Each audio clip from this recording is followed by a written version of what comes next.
Well, hello, back again. Fans of the FJ40 Landcruiser, Patrick back. Well, put the Landcruiser together a little bit today. Got the seats in it and got the roof on and the doors on. It's actually going to be up for sale now.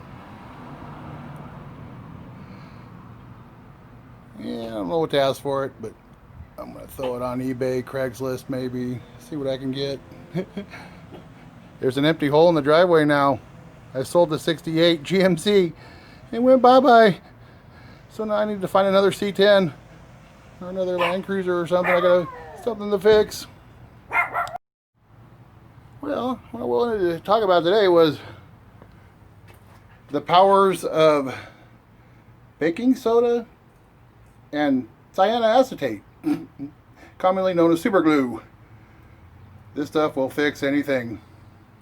I'm actually not really an aircraft and airframe and power plant, aircraft mechanic, but I've been through the schooling because I used to be a pilot and thought it'd make you a better pilot, to learn all the systems and mechanics of the aircraft. So one thing they do, I thought was impressive, is to fix carbon fiber propellers. They use super glue and baking soda to fix rock chips. This stuff is crazy what it will do whenever you fix it. Now what I do is I just take a little bulb syringe, and then I got this full of baking soda and then a couple different kinds of super glue here, but just drop a couple drops of super glue and shoot a little baking soda on there, baking powder, and it's crazy what it'll do. I'll show you.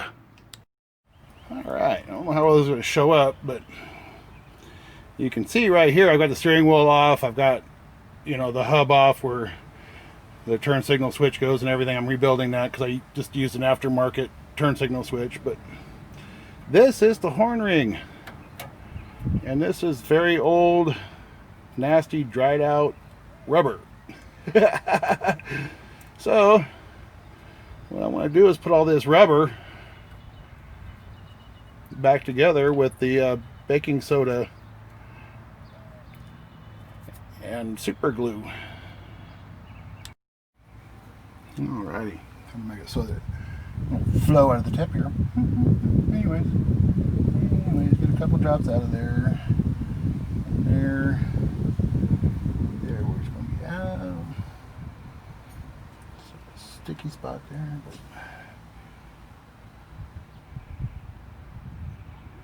and here where this is vulcanized too.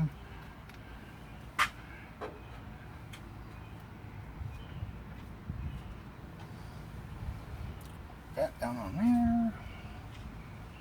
A little bit of that baking soda in there.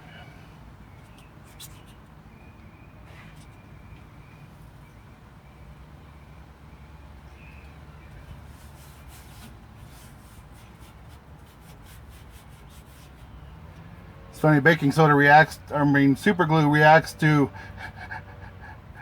the moisture in your skin. That's why it sticks to your skin so fast. So anyways, now it's all glued back together. I have to get the vacuum and get the baking soda out of the horn ring there inside, but that will do her. Yeah, you baking soda and super glue. Always best to have your shop vac around whenever you're done working with this.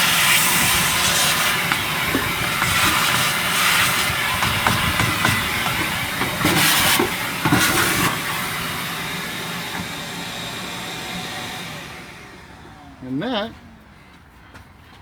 is how you fix a horn ring.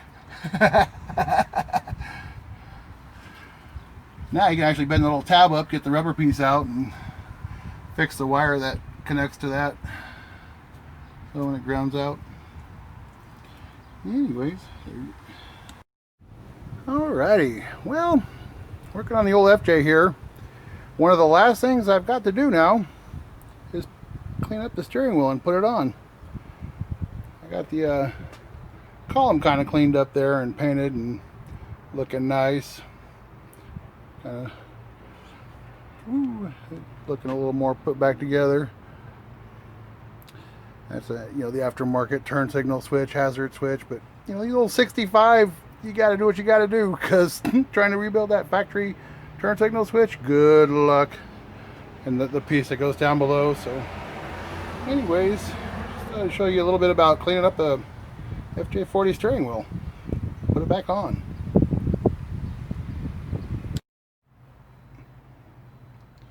All right, getting ready to clean up the steering wheel here a little bit.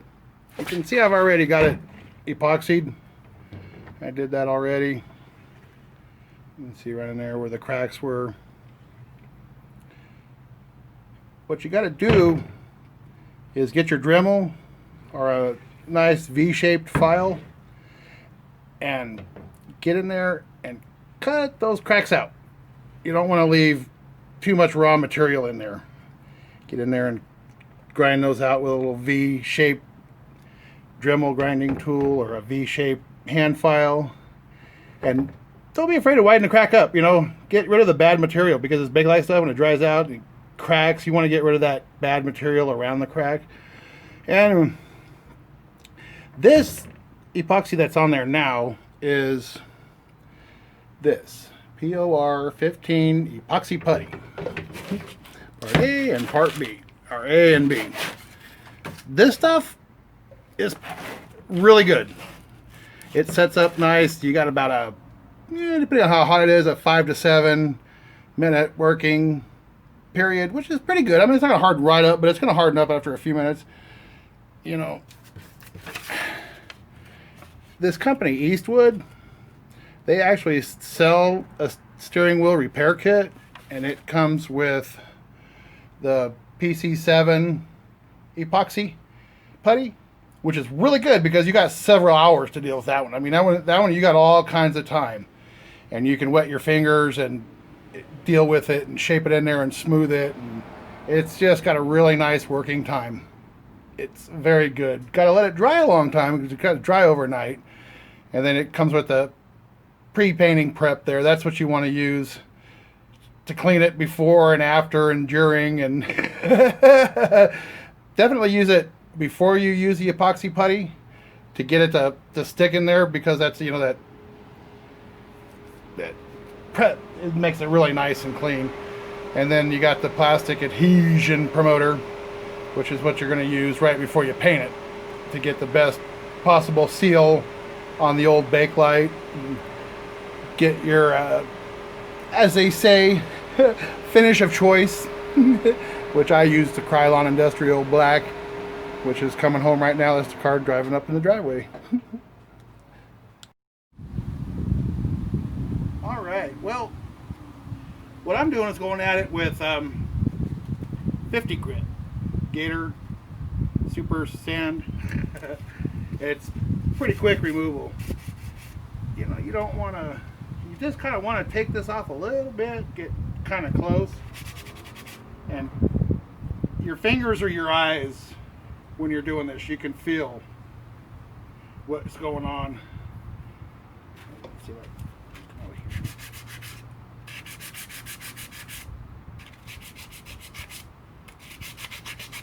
Sand at it. Like I say, this is the POR, so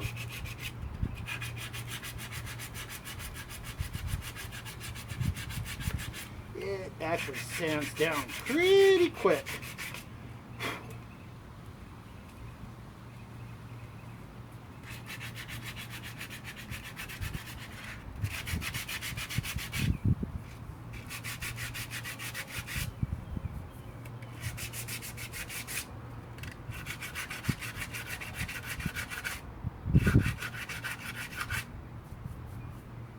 See, I'm almost out. I'm there. Just a little smooth. Just a little bit.